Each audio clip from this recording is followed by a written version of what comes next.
Assalamualaikum warahmatullahi wabarakatuh. Selamat malam Ibu dan teman-teman semua. Perkenalkan, nama saya Nurbariza Mula dengan NIM 09021182323081. Pada kesempatan ini, saya akan mempresentasikan hasil review jurnal dengan topik Machine Learning dan teknik optimasi dalam bidang pertanian. Pertanian modern saat ini berkembang sangat pesat dengan bantuan teknologi, terutama machine learning. Namun, agar model ML bekerja lebih akurat dan stabil, seringkali diperlukan algoritma optimasi seperti Vertical Swarm Optimization atau VSO, Grey Wolf Optimizer, Hybrid VSO IKE, dan sebagainya.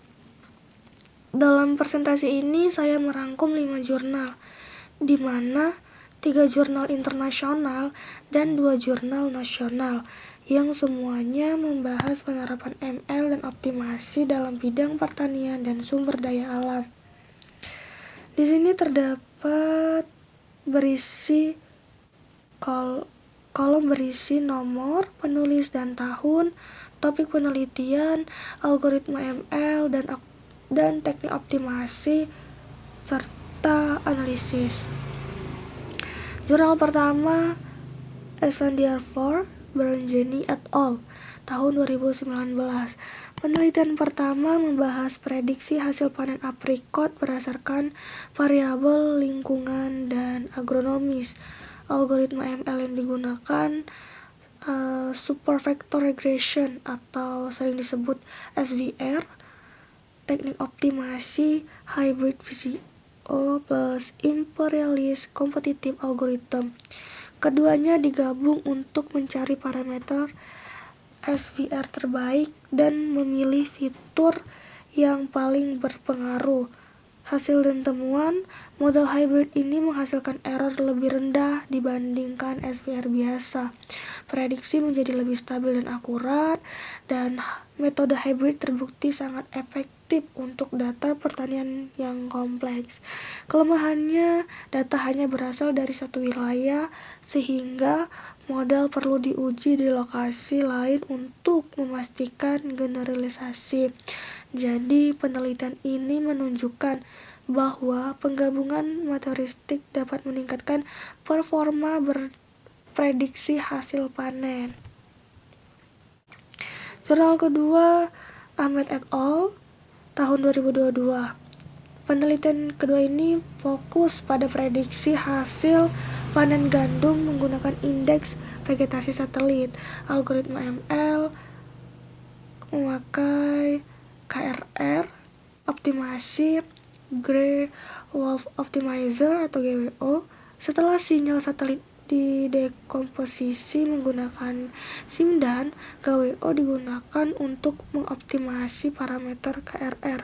Hasil penelitian, akurasi prediksi meningkatkan signifikan. GWO terbukti efektif sebagai alternatif VSO, serta model sangat cocok untuk analisis berbasis citra satelit. Kekurangan dari metode ini, ketergantungan pada data satelit berkualitas tinggi yang tidak selalu tersedia di setiap negara. Jadi, materialistik seperti GWO memperkuat performa model saat data berasal dari sensor jarak jauh. Jurnal yang ketiga, Sarafkan et al. Tahun 2024. Penelitian ini menggunakan ML untuk optimasi jadwal irigasi tanaman jagung. Algoritma ML-nya Aquacrop atau model simulasi agronomi, optimasi VSO.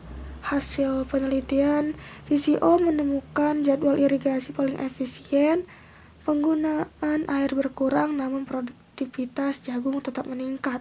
Metode ini cocok untuk daerah pertanian yang ingin menghemat air.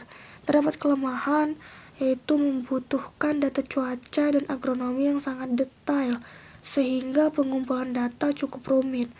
Jadi VSO terbukti kuat untuk kalibrasi model irigasi. Yang keempat, Wang et al. Tahun 2025, penelitian ini menambahkan teknologi UAV atau drone untuk kalibrasi model aquacrop pada pertanian kapas. Algoritma dan data aquacrop, citra UAV atau drone. Optimasinya memakai Vertical Swarm Optimization atau VSO. Hasil penelitian, integrasi citra drone membuat prediksi lebih akurat. VSO mempercepat proses kalibrasi model, dan model dapat menyesuaikan kondisi lahan nyata dengan sangat baik. Terdapat kekurangan juga, yaitu membutuhkan perangkat UAV dan komputasi tinggi.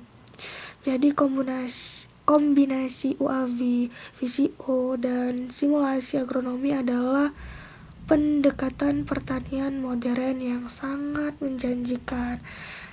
Dan yang terakhir, Yuslena Sari et al. Meskipun berasal dari bidang perikanan, metode yang digunakan sangat relevan dengan pertanian. Algoritma ML memakai ANN, optimasinya VSO. Hasil penelitian, VSO mampu menurunkan MSE secara signifikan. ANN dengan VSO menghasilkan prediksi lebih akurat. Terdapat kelemahan, yaitu dataset kecil dan hanya mencakup wilayah terbatas. Jadi, VSO terbukti meningkatkan performa ANN untuk prediksi berbasis iklim. Secara umum, algoritma ML yang digunakan ada SVR, KRR, ANN, model simulasi aquacrop. Teknik optimasinya ada VSO yang paling dominan, Hybrid VSO IKE, dan Gray-Wolf Optimizer. Jadi VSO terbukti paling sering digunakan dan konsisten meningkatkan akurasi. Hybrid metodistik memberi performa lebih baik daripada metode tunggal. Integrasi teknologi seperti citra satelit dan drone sangat memperkuat kemampuan prediksi, serta tantangan terbesar berada pada ketersediaan data dan biaya komputasi. Dari kelima jurnal ini dapat disimpulkan bahwa mesin learning sangat efektif dalam meningkatkan efisiensi pertanian. Teknik optimasi seperti VSO, GWO, dan hybrid metodistik sangat penting untuk meningkatkan akurasi model, serta penggabungan ML, optimasi, dan teknologi seperti UAV akan menjadi masa depan pertanian presisi. Demikian presentasi saya mengenai hasil review jurnal mesin learning dan optimasi dalam bidang pertanian. Lebih dan kurang saya mohon maaf. Terima kasih atas perhatian teman-teman semua. Saya akhiri. Wassalamualaikum warahmatullahi wabarakatuh.